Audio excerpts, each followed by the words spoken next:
A paz do Senhor, meus amados irmãos, eu quero convidar você que tem uma Bíblia à mão para abri-la no livro dos Juízes, no capítulo 10, onde nós iremos ler a partir do verso 6.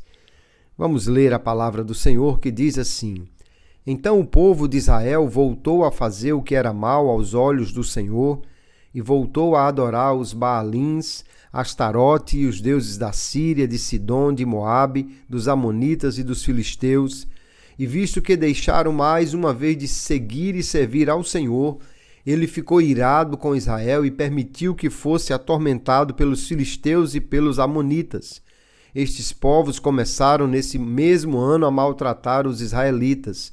Durante 18 anos, oprimiram todos os israelitas que ocupavam os territórios do leste do rio Jordão, em Gileade, na terra dos amorreus. Os amonitas também atravessaram o Jordão para guerrear contra as tribos de Judá, Benjamim e Efraim.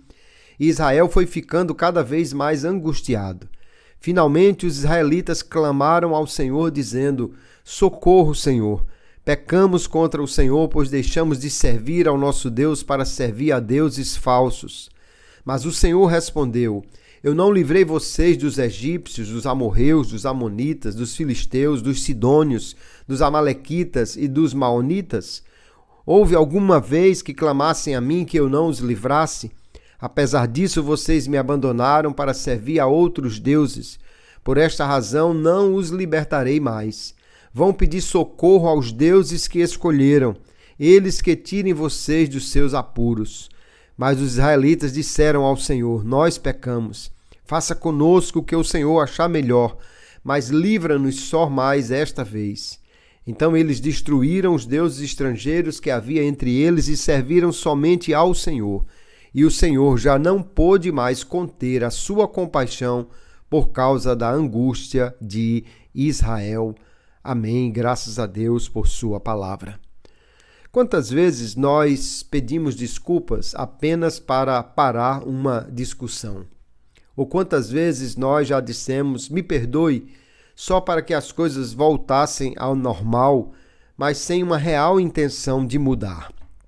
Todos nós conhecemos a diferença entre um pedido de desculpas e um arrependimento verdadeiro. Mas você sabia que Deus também conhece essa diferença? No texto que nós lemos, vamos descobrir uma verdade que pode transformar completamente nosso relacionamento com Deus. Ele resiste ao arrependimento superficial, mas responde com compaixão quando o coração é verdadeiramente quebrantado. Em Juízes 10, encontramos uma passagem que mostra aqui a natureza do arrependimento genuíno. Israel havia caído no mesmo ciclo de pecado mais uma vez, mas desta vez algo diferente aconteceu e eles experimentaram um arrependimento verdadeiro que literalmente moveu o coração de Deus. Nós vamos olhar e entender o que distingue um arrependimento que apenas emociona a gente de um arrependimento que alcança a Deus. A primeira coisa é que um arrependimento verdadeiro reconhece a profundidade do pecado. O texto diz aí no verso 6 que os israelitas voltaram a pecar, voltaram a adorar outros deuses. Não era a primeira vez. Eles tornaram a fazer o que o Senhor reprova. Se tornou um padrão, não apenas um acidente. Isso nos mostra a triste realidade da humanidade decaída, nossa tendência de voltar ao pecado, mesmo após experimentar graça, libertação, perdão. E quantos de nós não estamos presos neste mesmo ciclo? Prometemos mudança, experimentamos um período de renovação com Deus, mas depois voltamos a comportamentos, atitudes e ações que desagradam a Deus. O texto mostra que eles pecaram seguidamente, adoraram Baalins, Astarotes, deuses de diversas nações, 7 tipos diferentes de deuses. Eles tinham um verdadeiro padrão de infidelidade. Essa é a condição do coração humano decaído, é uma fábrica de ídolos. Não basta abandonar um pecado, se não houver uma transformação radical. Outros ídolos surgirão para preencher o vazio. E o texto no final do verso 6 diz não apenas que eles adoraram outros deuses, mas que abandonaram o Senhor e não o serviram. Foi uma total ruptura de relacionamento. Viraram as costas para Deus, para a fonte da vida, do amor. Um arrependimento superficial diz apenas, desculpe por aquilo que eu fiz. Mas um arrependimento verdadeiro diz, Senhor, eu reconheço meu padrão de rebelião, eu tenho sistematicamente pecado contra ti, preciso desesperadamente de um Salvador, porque sou um pecador. Muitos de nós podem dizer, não, eu não tenho ídolos, mas nós temos sim ídolos do sucesso, ídolos da aprovação, ídolos do dinheiro, do conforto, da segurança financeira, ídolos da autoimagem. E a primeira marca do arrependimento verdadeiro é a nossa honestidade sobre a profundidade do nosso pecado, que nos leva a clamar por aquele que pode nos libertar desta escravidão, Jesus Cristo, o Filho de Deus. Quando nós paramos de minimizar o pecado e começamos a ver a gravidade real da nossa condição espiritual, estamos no caminho do arrependimento genuíno, que é o caminho para a cruz. O povo de Israel estava arrependido, mas parece que não era ainda um arrependimento verdadeiro. O arrependimento verdadeiro aceita as consequências sem barganhas. O texto vai nos dizer no verso 10 que eles, angustiados por causa dos inimigos, se voltaram para o Senhor e dizem, pecamos, perdoa-nos. Porém, vemos que isso não é um arrependimento verdadeiro de todo o coração. Parece apenas alguém que diz, olha, eu errei, me ajude, desculpe, mas agora resolva meu problema. Mas Deus responde de uma maneira que eles talvez não esperassem. Ele não diz, não, tudo bem, eu vou fazer o que você precisa, eu compreendo. Não, Deus diz assim, vão pedir ajuda aos seus deuses, que eles os livrem no dia do seu aperto. Clamem aos deuses que você escolheu, porque eu não os livrarei mais. Deus lista 7 vezes que os libertou e agora diz, eu não farei mais isso. Deus estava ali ensinando a Israel uma lição fundamental. Não podemos usar Deus como um seguro contra as consequências das nossas escolhas. Deus estava dizendo, vocês escolheram, agora vivam as consequências das suas escolhas. Experimentem o poder desses deuses que vocês escolheram. E nós entendemos que não há poder algum nesses deuses para livrar. Alguém que faz da sua autoimagem, do dinheiro, do sucesso, alguém que faz destas coisas o seu Deus, descobrirá que eles não têm poder algum e que, de repente, podem cair, falhar e nos abandonar. E aí, então, o texto vai nos dizer no verso 15 que os israelitas disseram ao Senhor, pecamos, faça conosco o que achares melhor. Faça conforme o Senhor achar que deve fazer, mas nos livre só esta vez mais. E aí nós percebemos a diferença. No verso 10 eles dizem, pecamos, livra-nos. Mas no verso 15 eles dizem, pecamos, faça o que achar melhor, mas livra-nos. Essa é a diferença. Eles não estão tentando barganhar com Deus. Eles não estão dizendo, Deus, livre aqui, mas eles estão dizendo, nos castigue porque nós merecemos. Se quiseres nos disciplinar, nós aceitamos. Mas tenha misericórdia de nós porque precisamos de ti. Essa rendição é o passo para experimentar a graça que nos traz o livramento, o perdão diante do verdadeiro arrependimento. O verdadeiro arrependimento diz, eu mereço a consequência do meu pecado. O Senhor é justo em tudo o que fizer, mas eu imploro por tua misericórdia, imploro por Cristo para me salvar. Nós não podemos manipular Deus para que Ele mude as circunstâncias, mas devemos sim clamar a Ele para que transforme o nosso coração, porque é Ele quem nos leva ao verdadeiro arrependimento.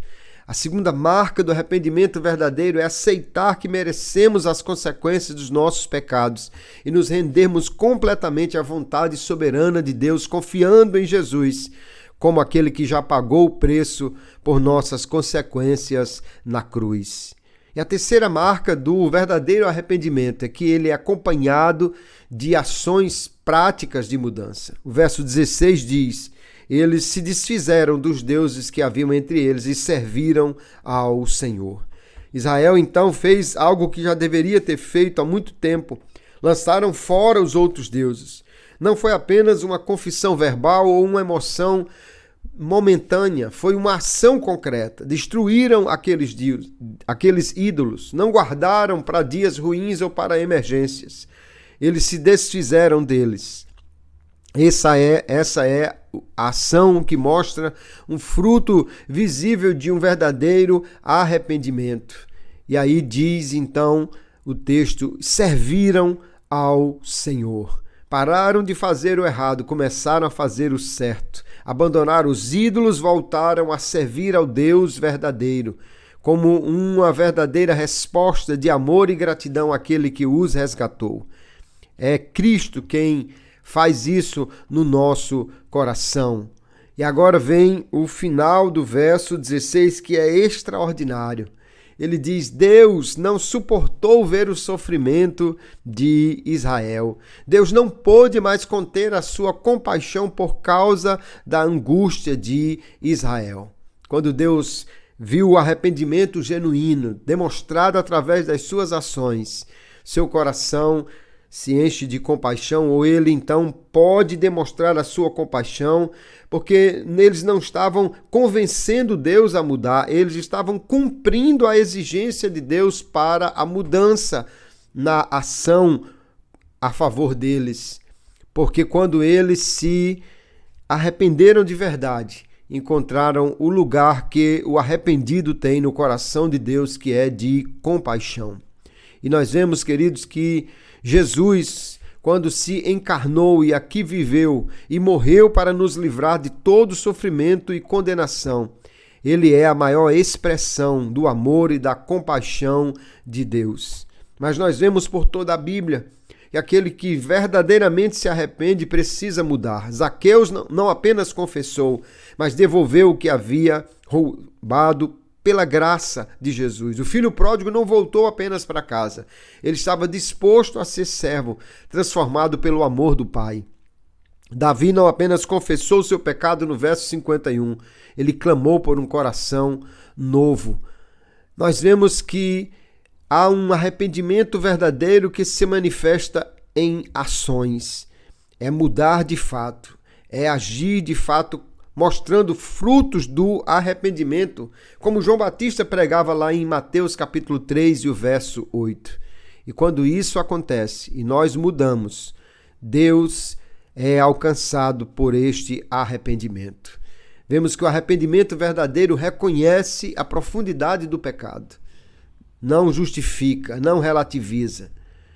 Arrependimento verdadeiro aceita as consequências, não tenta manipular Deus, mas se rende à sua vontade soberana. E o arrependimento verdadeiro é acompanhado de ações práticas. Não fica apenas nas palavras, mas produz frutos concretos de transformação, não por esforço próprio, mas pela graça do Espírito Santo que em Cristo nos é dado e que nos faz chegar a este arrependimento verdadeiro.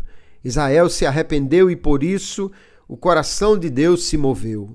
Mas em nosso favor, ele já se moveu antes, quando na cruz o seu Filho morreu por nós, quando nós ainda éramos pecadores, como diz o apóstolo Paulo em Romanos capítulo 5 e o verso 8.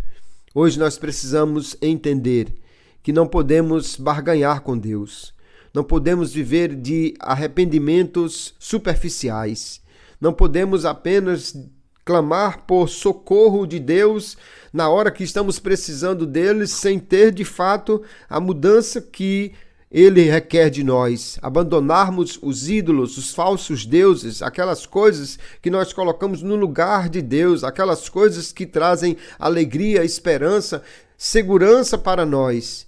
E podemos experimentar o arrependimento verdadeiro, que é abandonar o pecado, abandonar os falsos ídolos e nos voltarmos para Jesus unicamente em fé verdadeira, que é acompanhada do arrependimento, ou que se segue a este arrependimento. Onde nós temos colocado a nossa confiança? Que tipo de ídolos ou de deuses nós precisamos tirar da nossa vida, confiando que apenas Cristo é o único Senhor?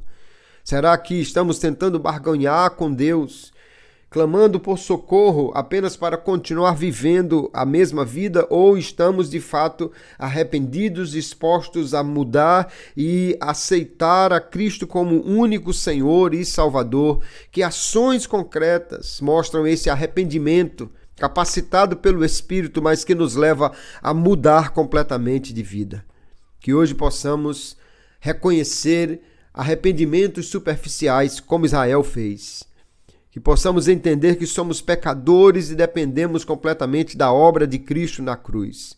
Que possamos dizer a Deus: Tu és justo, Senhor, faça o que achares melhor comigo, mas eu tiro os ídolos da minha vida e vou servir somente a Jesus pela graça que me alcançou. E o coração de compaixão de Deus, ele se move diante deste arrependimento e fé, porque Deus vê o coração, conhece o verdadeiro arrependimento, e isso faz com que ele haja em compaixão para conosco. Que Deus nos ajude, que nesta manhã possamos de fato ter um coração contrito, arrependido, quebrantado, uma fé verdadeira em Jesus, deixando de lado qualquer ídolo, qualquer Deus falso em quem tenhamos confiado, para que experimentemos a verdadeira compaixão, o verdadeiro amor de Deus por nós. E Deus abençoe, que esta palavra esteja guardada no seu coração.